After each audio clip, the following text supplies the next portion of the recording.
And yes, like we said, the BJP has come out in full force calling out the opposition over the insult to Jagdeep Dhankar and how that impeachment bid by the opposition continues, where they say that the opposition has been very blatant in violating decorum and insulting an institutional post. Not just that, we've also seen how the Congress staged a protest against the centre, claiming that opposition MPs are not being allowed to speak in the parliament, something that they've also complained when it comes to Jagdeep Dhankar.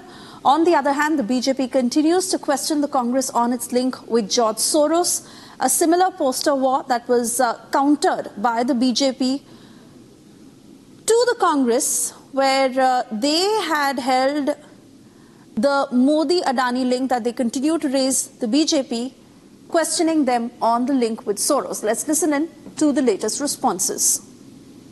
The chair cannot be questioned with regard to the admissibility, and for other purposes, chairman's ruling cannot be questioned or criticized.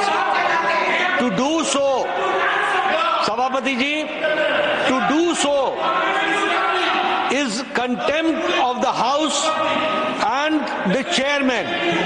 ये बड़े स्पष्ट शब्दों में कहा गया है। मुझे दुख के साथ कहना पड़ता है कि कल leader of the opposition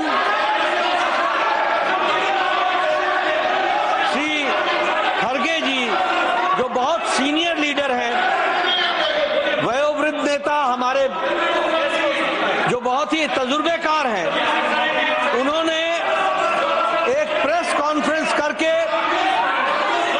chair को क्रिटिसाइज किया।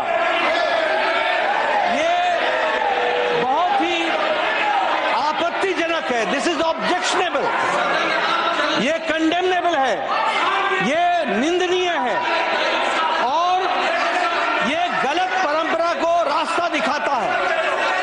इसकी जितनी भी भर्त्सना की जाए वो कम पड़ेगी। इसको कंडेम करना चाहिए बाय वन एंड ऑल। और जैसा मैंने कहा कि इन्होंने प्रेस कॉन्फ्रेंस में आरोप लगाया कि इनको अपॉर्चुनिटी नहीं दी जाती है। मैं ये बताना चाहता हूं कि आपको एक बार नहीं अनेकों बार चैम्बर में बुलाया गया है। Letters have been written by the chair. बैठ जाइए, ये बोल रहे हैं। Letters have been written. ऐसा अधिकार नहीं है कि कोई भी बोले तो आप बोलेंगे। Letters have been written.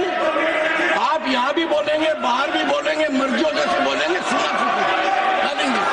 Letters have been written by the chair to the leader of the opposition time and again to participate and come to the chamber, but the leader of opposition has always denied, and he has also not participated in the BSc meeting, also in the last meeting.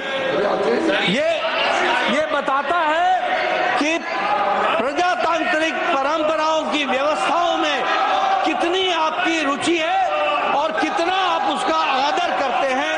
इसको भी आपको ध्यान में रखना चाहिए। मैं यह भी यहां उद्धृत करना चाहता हूं कि आपके ऑफिशियल हैंडल से, इंडियन नेशनल कांग्रेस के ऑफिशियल हैंडल से चेयरमैन को चेयर लीडर कहा गया है। इसकी जितनी भर्त्सना की जाए एंड कॉन्स्टिट्यूशनल पोस्ट को इस तरीके से डेरोगेट करने का, कॉन्स्टिट्यूशनल पोजीशन को इस तरीके से डिमीन करने का जो आपने कुत्सित प्रयास किया है, जो गलत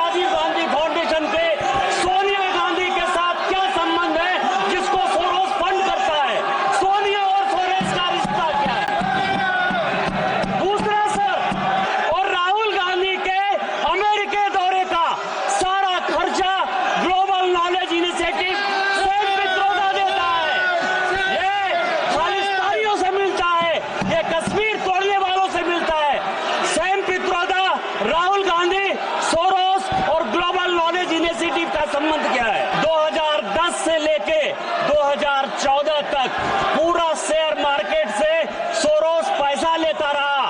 वो गांधी फैमिली से मिला। सोरोस और गांधी फैमिली का संबंध क्या है?